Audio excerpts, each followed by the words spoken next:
Hey everybody, it's the interview queen Alicia Atout here, and I am super psyched to have Cleen Rock One on the show. How are you? I have had better days, but I'm great. I'm glad to hear you're great. As long as that's in the sentence, I will take it. We're here. We made it happen. Welcome and thank you. Yeah, it's the quarantine fucking boredness, I guess. Right. I mean, how are you holding up? What are you doing to kind of pass that time and keep yourself sane? Oh, I don't. I have plenty to do. I have. I'm kind of a homebody anyhow, so I'm usually kind of always at home. Um, the joke around the tattoo, because I own 3 tattoo shops. Right. So the joke is that I only tattoo on TV, which is kind of true. I don't really tattoo much anymore. Like I haven't for years. Um, so I just fuck around my house. I hang out with my dogs and build motorcycles and cars and do stupid little projects. And then I go to the tattoo shop like once a month to empty the safe. And then, uh, yeah, so being at home is like totally like my home is like my safe haven anyhow. Like I would rather be at home than anywhere else. I have a huge garage out back. I have a half acre, like 2 blocks from Las Vegas Boulevard, and it's I have everything I need. Like I don't watch TV, but now all of a sudden I have a TV, which I bought a TV for Thanksgiving because I have these huge Thanksgiving parties, and this year it was gonna be shitty weather, so it was gonna be raining, and I was like, "Fuck, man! Like we can't have a bonfire outside like we normally do. All the kids are gonna be stuck inside. Fuck, what am I gonna do?" I'm like, Guess I got to get a TV. yeah. So I literally went the day before to buy Thanksgiving to buy this big ass fucking TV, and the lady's like, if you come tomorrow during Black Friday, or it'll be like half price, and I'm like, I pay to not stand in line with those people. Like, I don't give a fuck about saving $50 right now. Like, I'm like, I spent $300 at the strip club last night. Like, what the fuck? What the fuck are you talking about? Like, so yeah, so now I do find myself watching TV a lot more, which is like, fuck, I keep getting sucked in. I spent like the past 3 days watching Hoarders. Okay, isn't that show so addictive? You almost get like sucked into their stories, and how can you live like that? Your face says it all. Oh my God, the guy last night he was laying in beds full of roaches. I was like I started getting all itchy and tingly, and I'm like, Yeah.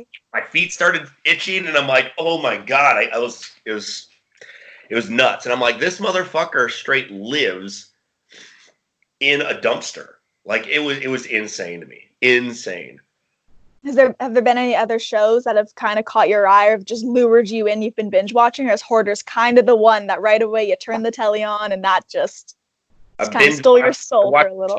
The Tiger King one. That was equally as messed up in its own way as Hoarders. It was so weird. Yeah, I saw the hype. Everybody was like, the Tiger King, blah, blah, blah. So then I'm like, I'll watch the trailer. And I was like, this kind of looks like my family right now. Like, I'll just watch it. It'll be like, yeah, like literally like that whole fucking entire fucking cast was like my relatives. So I watched that thing. See, I can't do the shows on Netflix. Okay. Like why is that? Because I get sucked in, and then it's like I can't just stop it and just be like, okay, cool, I'll watch the next one tomorrow. No, I have to watch fucking the 15 hours. Like, people are like, oh, have you ever seen Sons of Anarchy? You're a biker. And I'm like, I've never seen it. And they're like, what? You never seen Sons? I'm like, nope. They're like, you watch Ink Master? I'm like, nope, I don't watch anything. Like, I just don't have time for it. I mean, now you have all the time in the world, though, in a way. So who knows? We could see you in 2 weeks, and next thing you know, you're like on board for Sons of Anarchy and everything. Well, here's the thing. I feel like people that don't have hobbies and a lot of skills watch a lot of TV. Mm-hmm. I'm an artist, so I'm like, I have plenty of paintings that need to be done. I just bought a whole shitload of leather tooling stuff, so I was gonna start tooling some leather, making some like jewelry, and I have a motorcycle that I want to build to ride to Sturgis. So I'm like, Jesus Christ, I have a lot of stuff to do. So I just I feel like the TV is just a time vampire. It just fucking sucks you in. Like it's cool if like you're, I love going to the movies. Like if me and a chick want to go to the movies, like dude, I'm down. But like just sitting around watching TV just kills me. Like I just feel it literally makes me feel like a fucking worthless piece of shit. I mean, it does. It makes you feel really lazy and stagnant. You're almost like, where's the time going? So I definitely get that aspect. But I mean, before we get into the tattooing, you have mentioned working on the cars. I know that you absolutely love choppers, hot rods. So how many projects do you normally have going at once? Because you're like super hands-on with this stuff. That is like, I think I have like 11 or 12 motorcycles right now. No way. I just got rid of a bunch of cars. I just sold my tour bus. Okay. So if you follow me on Instagram, you've probably seen some of my cars. So a lot of those vehicles that I've had for, okay, like my Fairlane, it's like that copper kind of 60s color. It's slammed on the ground, kind of looks like a lowrider. I bought that car when I was 19 years old. So I bought that car back in 1997. Like what year were you born? 93? 95? I started tattooing when you were born.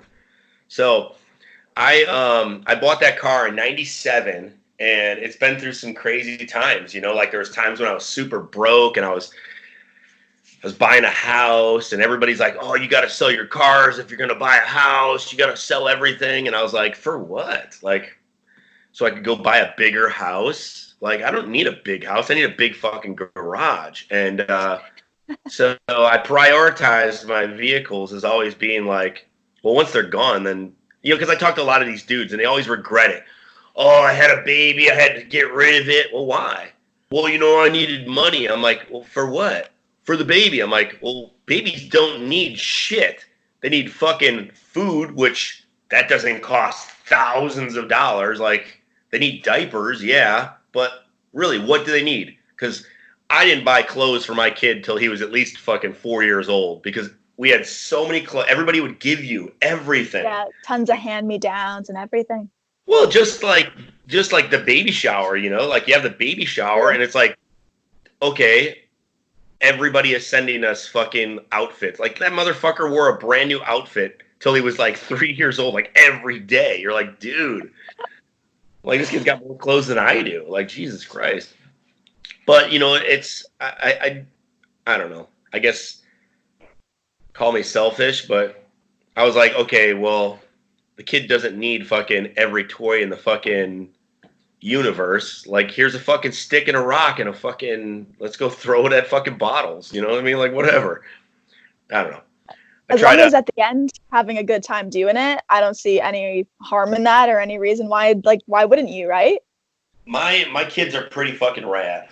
Let me try and open this up. I feel like I feel like it's super dark. Oh, look, there you are. There we go. Okay, much better. I felt like I was like sitting in a cave. So I'm in my kitchen right now. So. Well, I mean, I also. Oh, sorry. Go ahead. No, go ahead. I was just going to mention, you do seem really close with your kids, and I know you recently did a tattoo on your son. So I wanted to actually. Oh, well, what's the head shake for? That motherfucker is out of control right now. Okay, like I started getting tattooed when I was 16. Yeah. I told my mom, I said, look, take me to the tattoo shop to get me a professional tattoo. And she's like, no, you're not getting a fucking tattoo. And I said, listen, there's no stopping this train. You're either taking me to a professional so I can get a good tattoo, or I'm going to go over and get one out of this dude's apartment. One of my skateboard buddies, his fucking big brother's fucking doing tattoos. So she just started crying, and their mom, she's punk rock as fuck. So she's covered in tattoos. She started getting tattooed when she was 14. So my kids were both like, well, since mom was 14 and you were 16. How's about we meet in the middle and we'll get tattooed when I'm 15? And I'm like, no. I'm like, you motherfuckers are waiting until you're older, you know? So my oldest son, he waited till his fucking 18th birthday. So on his birthday, I tattooed that big Homer Simpson thing on him. Yeah, it's a really cool piece. And now he's just like fucking gung-ho Mr. Friday the 13th going to fucking... he like goes down to the... like he went down to the tattoo shop the other day to try to get his neck tattooed from one of my guys. And I'm like, what are you doing, dude? He's just getting tons of fucking tattoos. And I'm just like, oh my God. Well, I'm glad we did get into the tattoo talk because I was curious. I knew you got your first tattoo when you were 16, but I can't find anywhere. What was the tattoo you ended up getting? It's this little elephant on my arm. Okay, why'd you end up getting that as your first one? Because for one, when I started getting tattooed back in like 93, before I was into tattoos, or before I started tattooing when I was 18, I was a professional tattooer at 18 years old. Like most kids can't even fucking pay their own fucking car insurance till they're fucking 23, you know? I was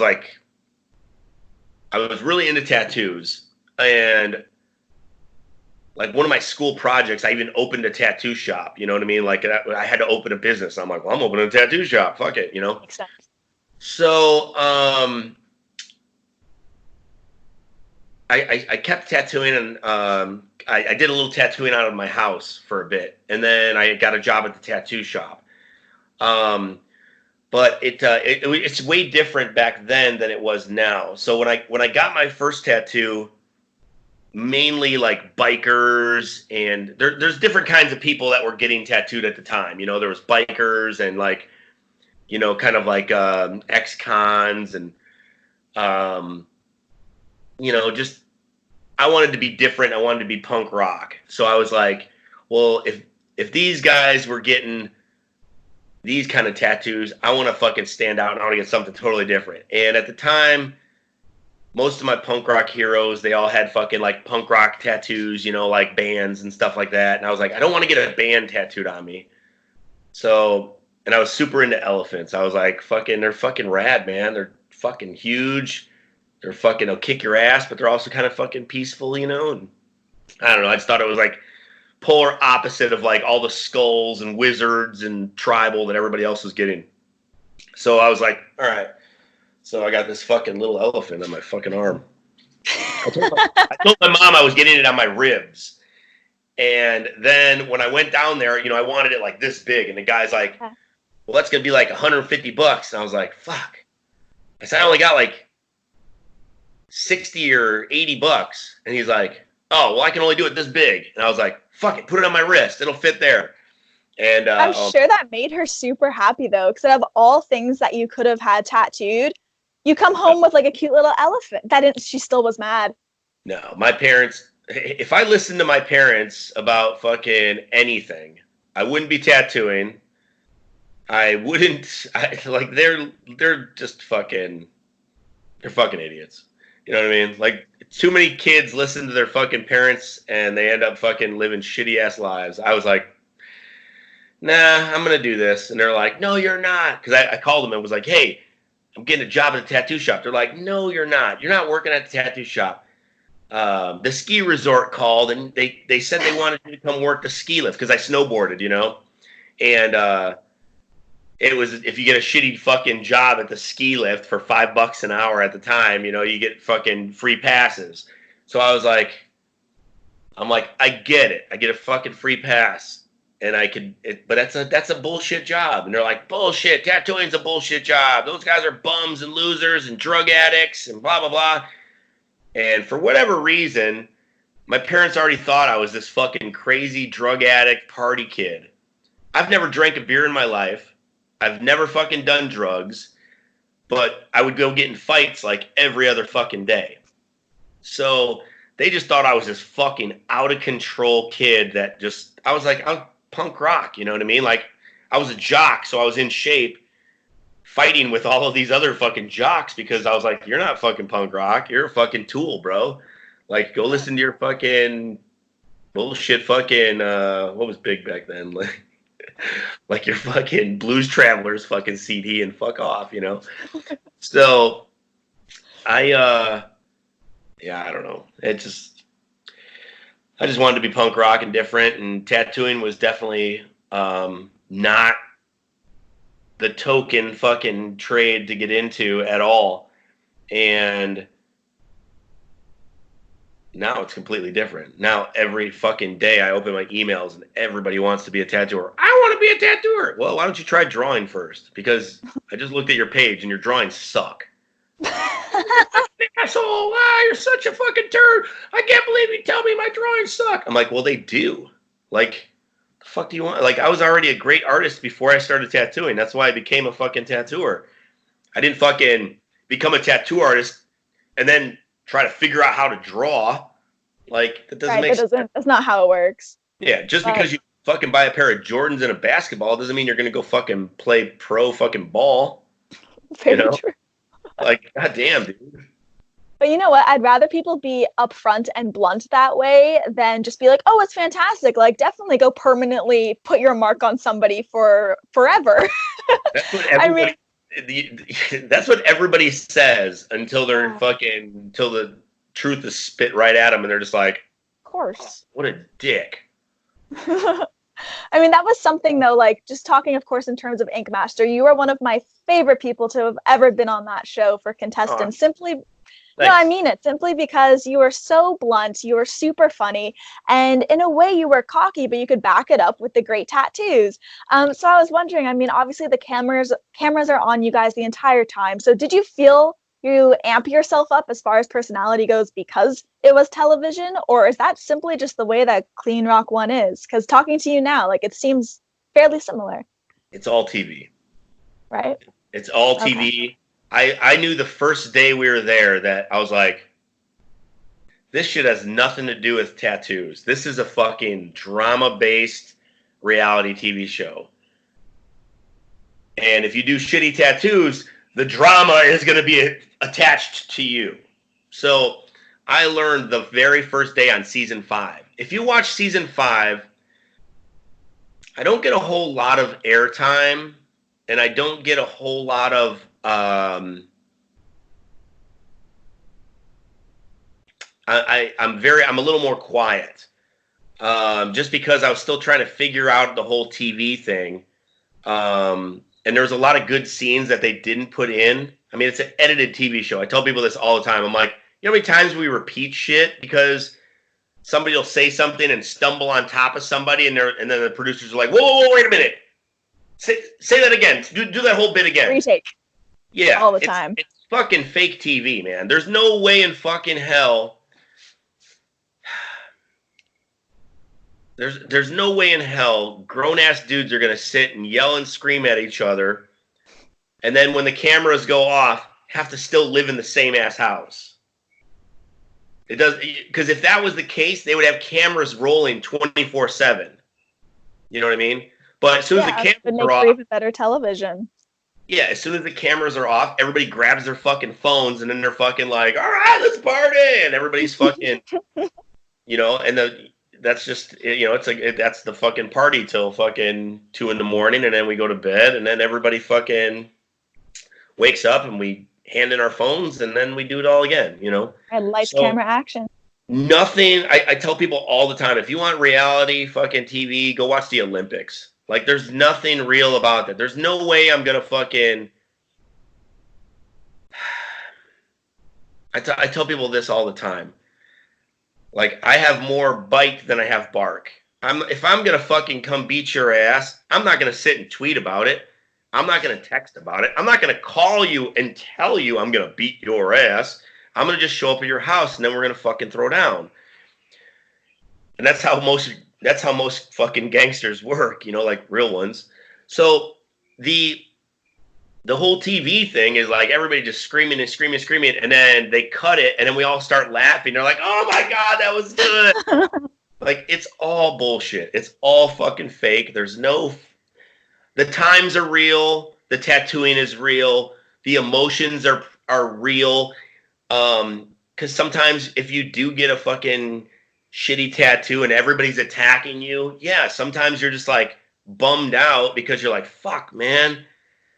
But me being the cocky dude who's like, I'm the best and I'm blah, blah, blah, blah. That was just my producers fucking telling me, look, you need to fucking like be the fucking cocky one. And I'm like, ugh. You know, like here's me before scene. This is my one-to-one with my producer. She's like, all right, you fucking crushed that too. How do you think everybody else did? And I was like, they did really good. She's like, okay, no, we don't want to hear that. Shit on everybody. like your tattoo is better than everybody's. And I was like, I mean, was it though? I mean, it was okay. They're like, no, your shit was the best. And I was like, I see where this is going. Okay, I'm the best. My tattoo is the best. Everybody else fucking sucks. Action. Okay. And then and that was probably why honestly, it's probably why I have the most fucking airtime. I have the record for the most appearances on the show because I came in and I was like, and I would tell everybody, like, we're walking into the scene, we're going into the little cubby where the fucking couches are, and it's like 3 or 4 people. You walk in and you already had your pep talk with your producer, and I walk in, I'm like, all right, everybody, let's make some good fucking TV. You know what I mean? No hard feelings. Your tattoo fucking sucked. You know it fucking sucked. I'm about to say a bunch of shit that I don't mean, but it does have some truth, and I would never say this to you in real life. Action. Your fucking tattoos suck. You suck so bad you're going the fuck home. You fucking blow. Go suck fucking dick for a living, you cock. And then there you have it. TV magic. And then people get fucking emotional, and that's what they want. You know what I mean? They don't want everybody sitting around stroking each other's dicks, talking about how good they are. So I always say it. If you watch the show and you see somebody on there who isn't giving good TV, like they're just quiet and they just sit there. Meh, meh, meh. I'm just doing good tattoos. If they do really good tattoos, they will find an excuse and a way to make that person go home. No, it happens every fucking season. It's just TV, man. It's interesting because winning Ink Master is like winning the Special Olympics. It means jack shit. I mean, it's cool that I won after 4 fucking tries. You know what I mean? Everybody's like, would you go back? And I'm like, well, yeah, I'm going to go back because they pay me so much fucking money to be there. Like, I'm not doing this shit for free. I'm a fucking TV fucking actor. Of course I'm going to go back. It's my fucking job. Like, everybody's like, but they keep fucking you. I'm like, but do they? Because I'm the most popular dude out of fucking almost anybody that's been on the fucking show. So, sure. They're like, yeah, but they keep fucking screwing you. I'm like, dude, I'll go back and they can fucking pull whatever strings they want. It doesn't matter, dude. It's fucking TV. If you want to be a big time fucking popular tattoo guy, we'll go to some of the biggest tattoo conventions in the world and compete neck and neck with some of the best tattooers in the fucking world. Not some fucking schmoozy lineup that fucking has a bunch of characters. Like, that's, So have I ever thought, I'm very humble. So I've never went around talking like I do on Ink Master. Like, never. So no, I feel like it's a very amped up version of you because you are confident. You're good at your tattoos. You know that you've been doing it for long enough. Like you have everything to back you up. But it definitely was turned to 11 on the show, and that's why when I mentioned earlier, like you see the similarities. It's you, but it's just a much heightened, angrier, cockier version of you. I just give them what they want. I would say that every morning I wake up, I'm like, what do you want me to do? What do you want me to say? What do you want me to do? Like, what do you want me? You want me to go over there and talk shit to that dude right now? I would never in a million years do that to somebody fucking, but it's TV. And I want to make good TV. So that's why I'm there. No, it all makes sense. And one of the things about the show, too, that always intrigues me is the fact that they're constantly throwing curveballs at you. You get these crazy canvases. So I was curious, not just on the show, but even when it comes to the shops that you own, what would be one of those more creative or almost like batshit crazy ideas that have come your way? People want what they want, right? The problem now is people want their tattoo. they think because they're asking you to do their tattoo that you have to do their tattoo. Yeah. So there's an entitlement.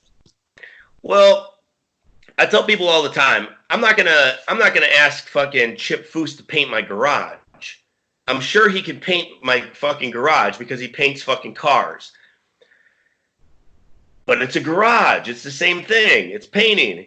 And people sometimes, they don't get it. You know what I mean? Yeah. So right now, a lot of people, okay, for instance, people will come to the tattoo shop. They want me to tattoo them. Tell you on Ink Master, you're my favorite. I would love to get a tattoo from you. I want to get a tattoo from you. And they're like, I want this. They pull out their phone and they show me a rose that Phil Garcia did, right? The guy does the best fucking roses probably fucking in the business, right? He fucking takes, 12 hours to do a rose this big, Yeah. Charges them like $3,500. And I tell that person, okay, you could give me $5,000 and I cannot do a rose that's going to look like that. They're like, what do you mean? You're an ink master, blah, blah, blah. And I said, look, this dude specializes in that shit.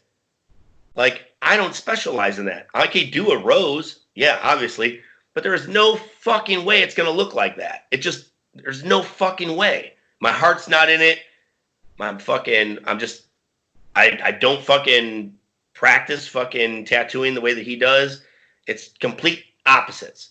So I'll show them a rose that I did, and I'll be like, I can do a rose like this. And they're like, well, yeah, it's the same thing. And I'm like, oh my gosh. it's not even fucking close. Like, it's not even in the same ballpark.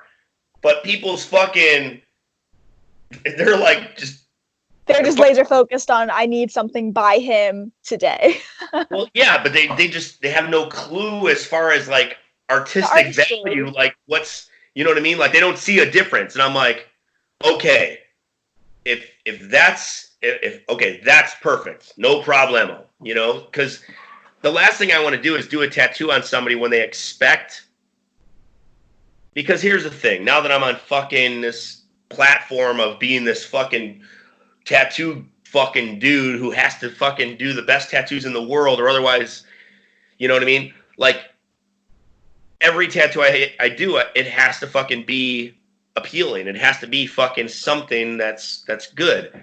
So the last thing I want to do, because if you read my Yelp reviews, you'll see that fucking people are dumbasses.